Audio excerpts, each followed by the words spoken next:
Welcome to the Tuck Shop Podcast. As always, I'm Matt Cernell, recording live here on the somewhat sunny campus of the University of Pittsburgh at Johnstown. As per usual, David Janicek has joined me to go over some stuff with institutional advancement. David, hey, how you doing, buddy? Hey, it's good to be here on a cloudy day for the rest of the world, but I think Johnstown, it's partly sunny. It's nice for by us, conditions. Although I just was told it was going to rain later, so. Oh, it might flood. Well, not campus. Oh, Johnstown. Anyhow, so not here to tell you about the weather or to forecast any of that. I wanted to tell you about some of the things that are coming up relatively soon that the Alumni Association and Institutional Advancement's been working on.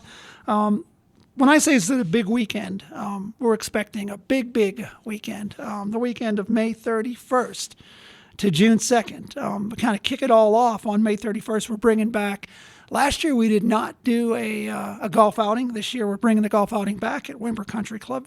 Very nice course nonetheless.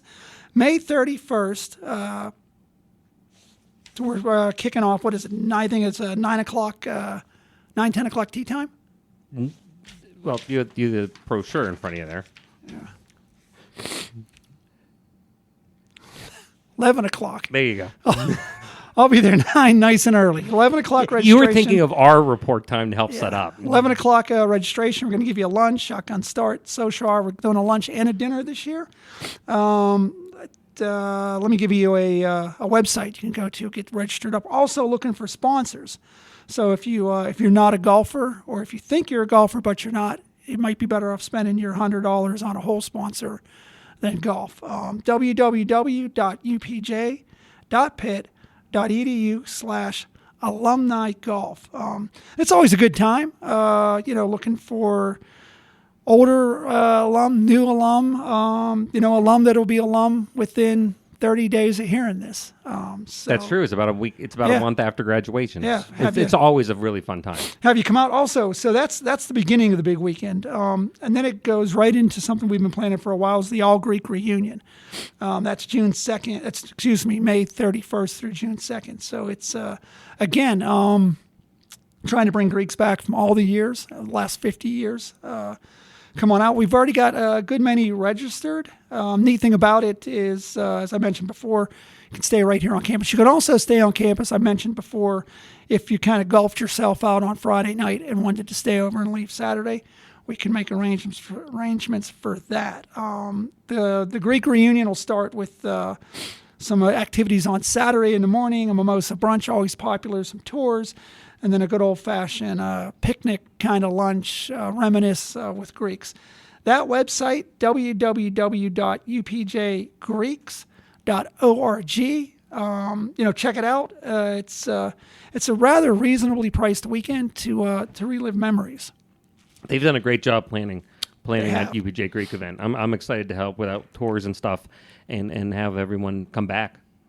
And the thing is, let me just jump back to the golf outing. I know we talked about this before. That golf outing is I'm kind of going to segue. I'll let you take it from there. The money we make from that golf outing goes to help provide scholarships for deserving juniors here at Pitt Johnstown. Had the opportunity last week to sit through convocation ceremony this year.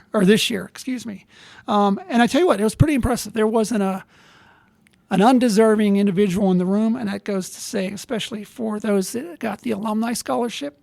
Interestingly enough, I know they were kind of toward the end there, so I don't know if everybody was still listening when they got to their bios. We are on our Facebook page profiling each of those students, all 8 of them, 2 a day this week on Facebook. It kind of gives you an idea of, when you're out there golfing or you're coming to the Mountain Cat tournament, it's money well spent and an investment, because these are pretty impressive individuals. There were no participation awards that were given at that. So this golf outing is one of the big funders for those scholarships. I think we also have to take a second with that, and I want to thank Dr. Letney, who's been a guest on the show a couple weeks back. Who him and his committee took the time to go through all the applications with a lot of deserving students and could whittle it down to what we could be able to support and by attending this event, by giving us a sponsorship, by working with us, by even just going to the donate linky here at the back of this podcast and directed to the association, that helps us do that. My board, by the way, just so everyone understands, David does work for the university from institutional advancement, which incorporates a lot of things. My 20-member board, we are 100% volunteer. Not a single person gets a dime for doing it, and we're all here to help out the students. So when you donate to the scholarship, when you come to that event, the proceeds go to those students. And you can, I'm going to make this my final plug, and then we get on to our guest here. We had him come up here. So, again, if you go onto that link to donate, you can designate to the Alumni Association Scholarship. One real convenient way is you can donate that you make a donation each month. $5, $10, $20, $50. A $500 a year donation is about, I think it's $44.20 a month that can be automatically deducted on a monthly basis. Trust me, it's not painful. You won't miss that, and it'll go to deserving individuals. But you can, like I said, designate that you want to see that go to the Alumni Association Scholarship. I think it's great. And like you said, it's a fantastic segue to actually have the opportunity to talk to some of the folks that have benefited and to learn what they do and what it's like. And it was great because they're in my division and department, so they had to come. No, they were very kind. Hanna Frizzell, Adelynn York, both of you have received the Alumni Scholarship. Hanna, you were last year as a junior. You're now a graduating senior in 3 weeks or 4 weeks. Yeah. And Adelynn, you're going to have another year. Yes. But that's what the scholarship is designed to do as a junior. For both of you, what are you studying? Hanna, why don't you go first? Right now, I am in environmental studies and a geography major, but with that being said, I am anticipating going to law school after I get both of my degrees. So, what do you want to do with the law degree? Law degree, I'm expecting to specialize specifically in energy law and the effects it has on public health as well. Adelynn, what are you studying? I am also a geography and environmental studies dual major. I'm minoring in biology and also pursuing a certificate in geographic information systems. For those who don't know, what is geographic information systems? Geographic information systems is just basically geography online. So it's a lot of mapping and spatial data and things like that. What led you both? You both get the privilege of being the first active students we've had on the show. But everyone who hopefully is listening, or you don't have to be an alum to listen. If you're not an alum, you have to turn off the podcast right now. Don't actually do that. I'm joking. But a lot of the folks who listen are alums. So they've been where you are. What led both of you here to UPJ? Well, I initially started my college career at a community college. I graduated high school in 2020, so prime COVID time. And what actually ended up drawing me to UPJ was how small the classes were, and then the direct and obvious engagement I've seen from the professors. That's definitely what made me stay here, because I actually ended up considering transferring to Oakland my first year here, but I had continuous engagement from the professors from the geography department.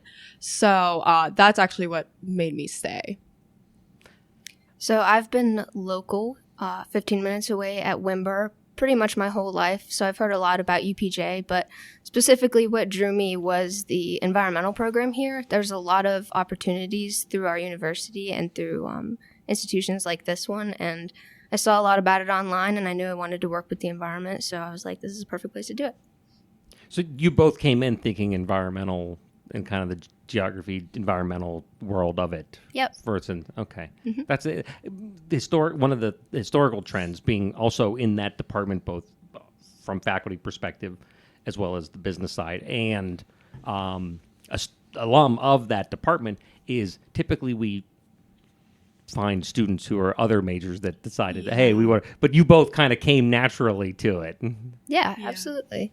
Yeah, I had a friend who actually came here, and she told me, she was like, you should really look at it. They have pollinator gardens, which obviously, if you know anything about the environmental studies department, we have very limited access on anything that gets done with the pollinator gardens, but still. One of the things I think is very unique that you have had the experience with is some of the hands-on stuff. And we were talking rain earlier, and that's one of the reasons I knew is Adelynn, were telling me that your trip today had been postponed. Right. But what is going on with some of these trips? When I get to stay in my nice warm office grading papers and you all are trudging out with equipment, what are you doing when you do that? Well, right now for my watersheds class with Dr. Mitzi Shaney, we are working on a stream assessment project with the Western PA Conservancy, just assessing a stream and all the different kinds of components. So every Tuesday and Thursday for the past couple weeks now, we've been going to Shannon Run, which is about 30 minutes from here, and we look at things with the stream like water chemistry. We looked at macroinvertebrates and used a kick net to try to assess and identify some of those organisms in that stream. We're looking at the physical characteristics of the stream, a bunch of different components just to help assess the stream and help conserve it later on. So we have a lot of good opportunities hands-on, especially with that going on. That's our latest big one, but we also have a couple other good research opportunities here too.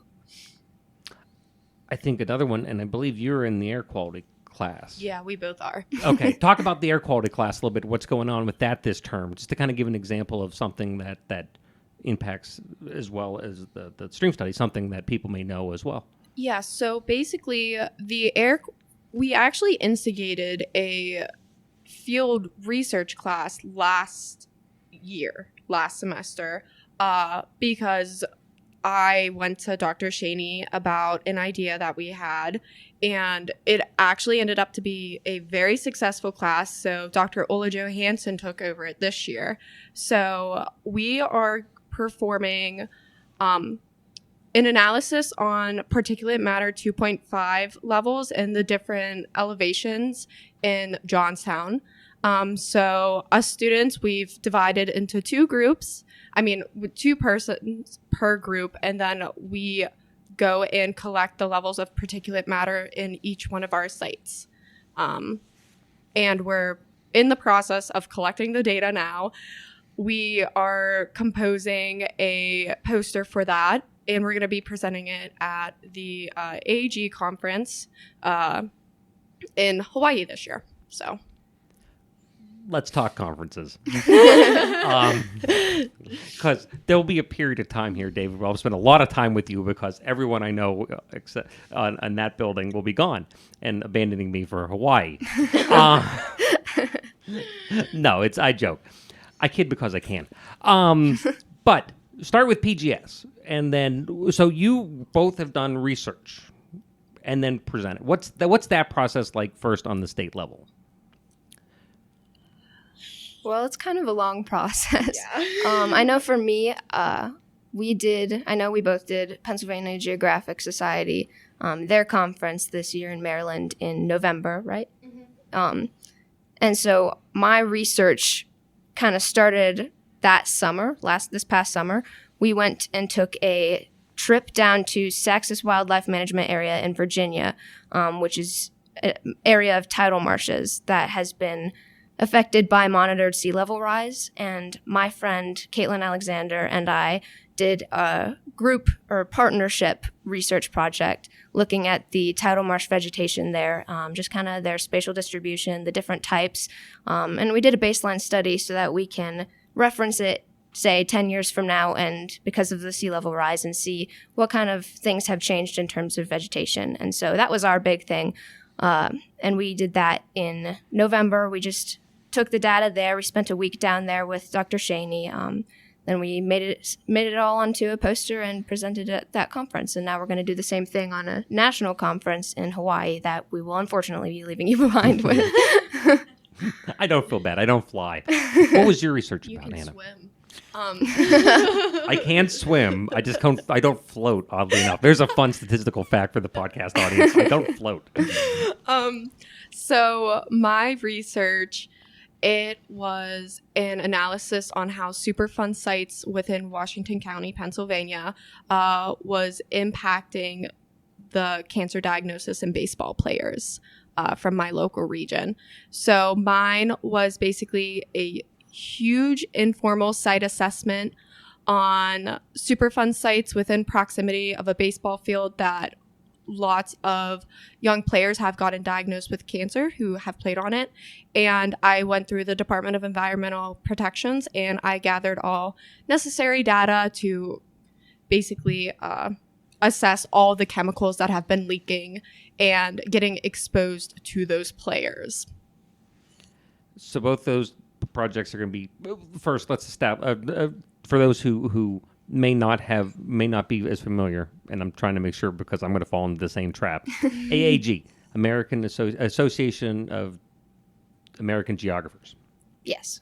AAG, that conference nationally is held nationally every year, and it rotates around. Yep. PGS is the Pennsylvania version, and oddly enough, this last November was in Maryland. Yeah. But they have a great school that is part of the PGS. Yes. So it's not it sounds funny. Like, don't you guys know where the border is for geographers? But no, it's because I remember that joke from years back. But they're a really great program as well. And so it made sense for them to host it. And I think it's going to be our turn at some point. I'm trying to talk us into hosting again. I know. I'm ambitious, right, David? But so both of those are show a really good research focus that you both tend to like. Now, when you think about that in the context of the scholarship opopportunities, does that help? Absolutely, it definitely helps. Don't nod yes. You have to talk. It's a yes, this is kind of the idea. This is a verbal podcast. medium, Hannah. You have to. We were formulating. Yeah. We had the loading screen symbol above our heads. Yeah. But yeah, it absolutely does. I know for me, I still have a little bit of time here left at UPJ, so the scholarship helps in both my studies and also opportunities like conducting research, definitely. Yeah, I agree. So like how I said, I'm anticipating on going to law school. And for those who are not familiar with the process, the University of Pittsburgh does not pay for me attempting to take my LSAT or the courses I have to take to accompany that. So the scholarship that I specifically got from the alumni, it was reimbursed back into my potential education for the upcoming years, which was greatly appreciated because it was very expensive.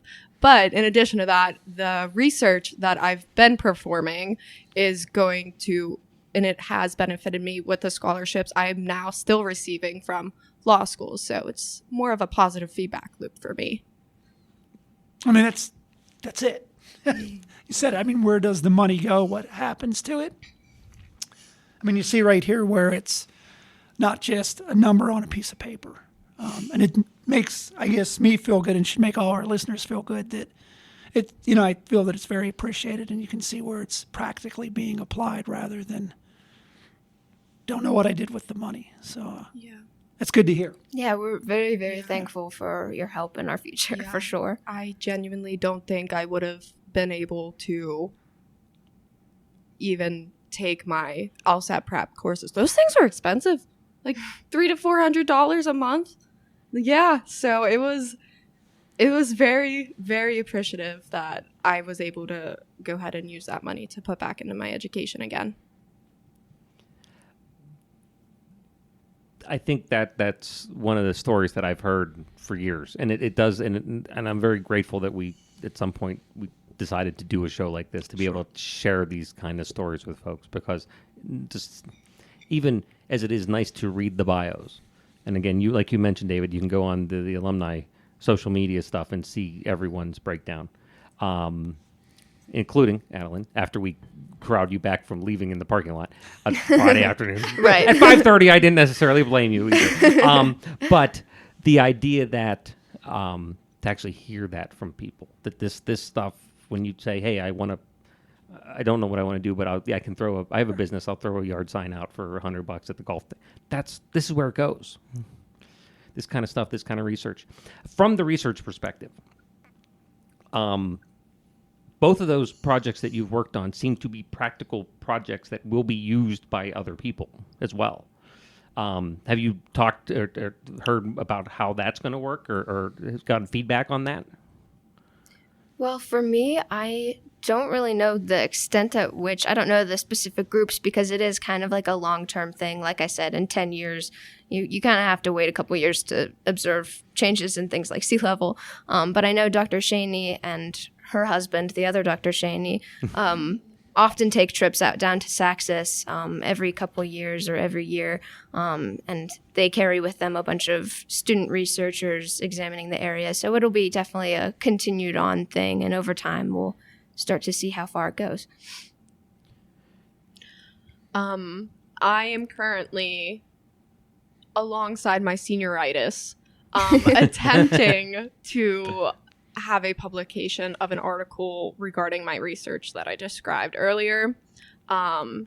Shaney has been helping me with that along with the other 1,000 projects that she has to do. But we have been taking the proper peer review feedback, which takes forever. But yeah, that's the process of mine as well. Nothing moves super fast in academia. We're still trying to publish our other research project that we instigated last year for our field research as well. So, just, I know we're going to get close to the end here, so I was kind of saving this for the end, but I'm going to make a deal with these guys now. It's exciting to kind of sit as two old alumni on this side of the table and two soon-to-be alumni. Oh, you mean you and me? Yeah. I was going to say, leave Adelynn alone. But my point being that, there's some tractors that have been around the farmyard for a while, yes, so to speak, where, here's two that are just embarking on what is soon to become their alumni career.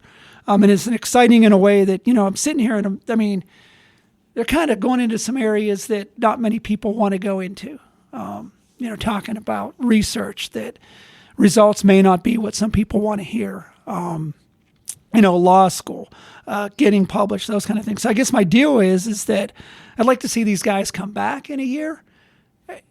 And where are they now, sort of? It'd be neat, once you guys get out there. And because I've been there, you've been there. Man, those rose-colored glasses, when you're at a month before graduation, you're like, I'm going to be president. This is what I'm going to do. And then you get out there and you're like, man, this is a lot. But I mean, these guys got good foundations, obviously, but I'd like to see, in a year or so to have them come back and say, so, what's it like now as you're now an alum? You're no longer that undergrad, so to speak. Well, I'll be the first to say it's a deal. All right. I don't think you'll be able to get rid of me. I mean, you guys are already helping me so much with my education, so I'll definitely come back and keep you updated, let you know how it's going, and hope to pay it forward as well. Like an indentured guest. There you go. Yeah, look, we now have legal. reoccurring guests. Right. This is fantastic. I'm liking this. This is making it easier on me to plan these episodes.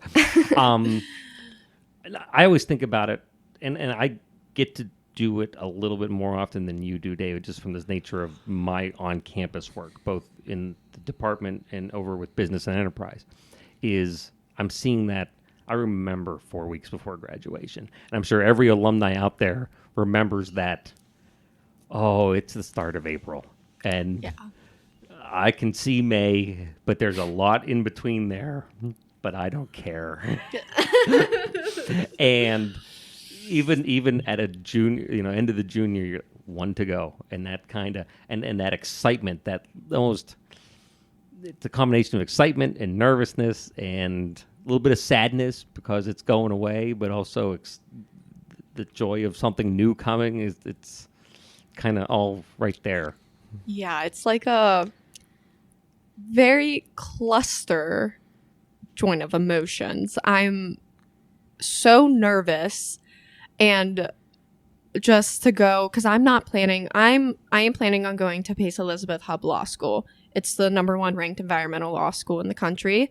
So that is where I am anticipating on being. And I got in. It's great. But with that being said, #1 environmental law school in the country, possibility of failing out, even though I haven't even gotten in yet.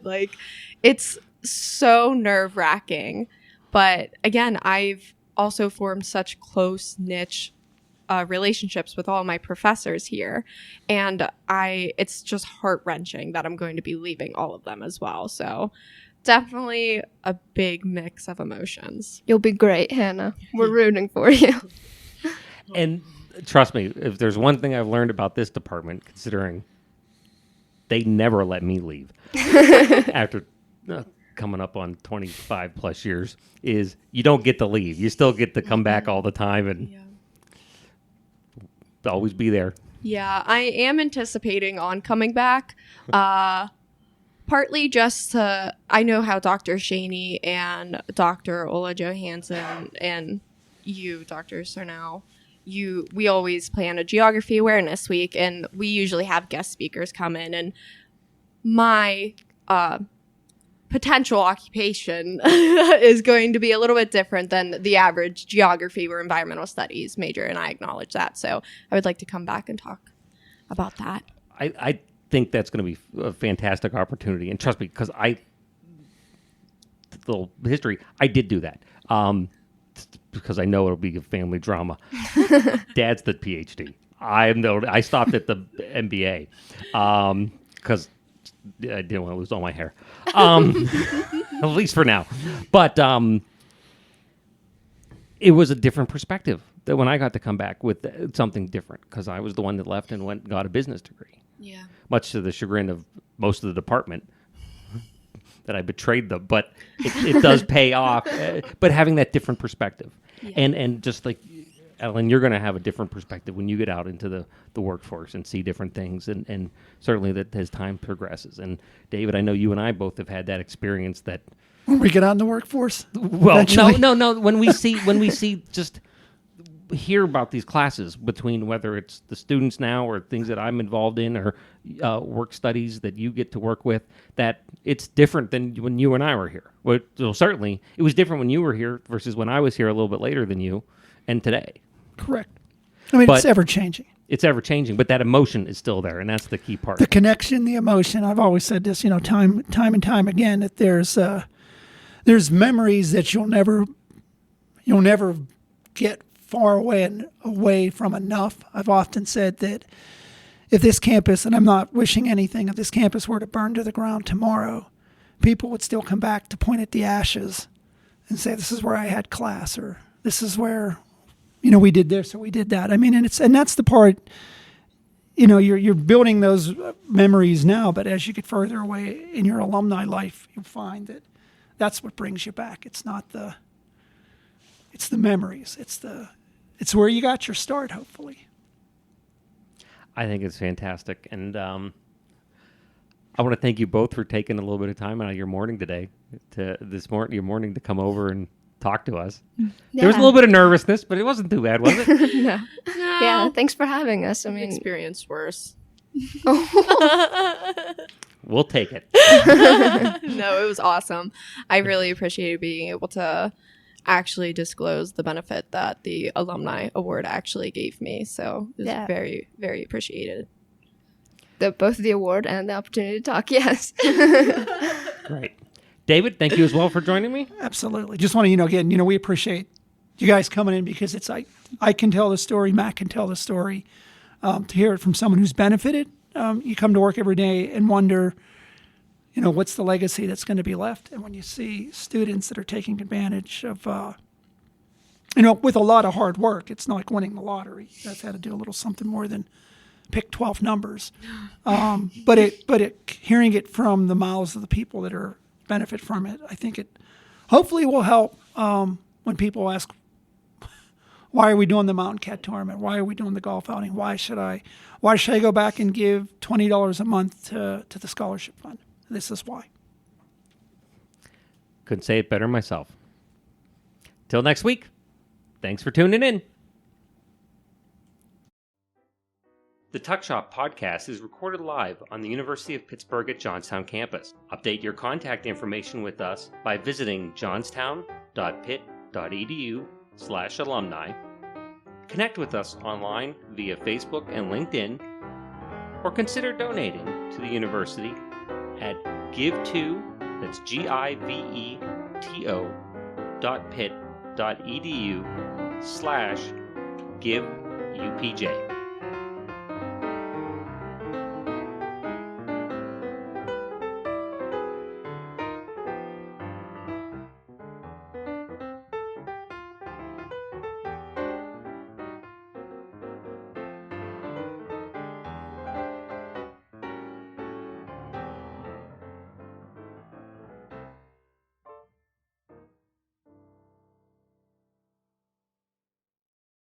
This has been a production of Quantum Wave Media. Views expressed do not necessarily reflect the opinion of the University of Pittsburgh at Johnstown.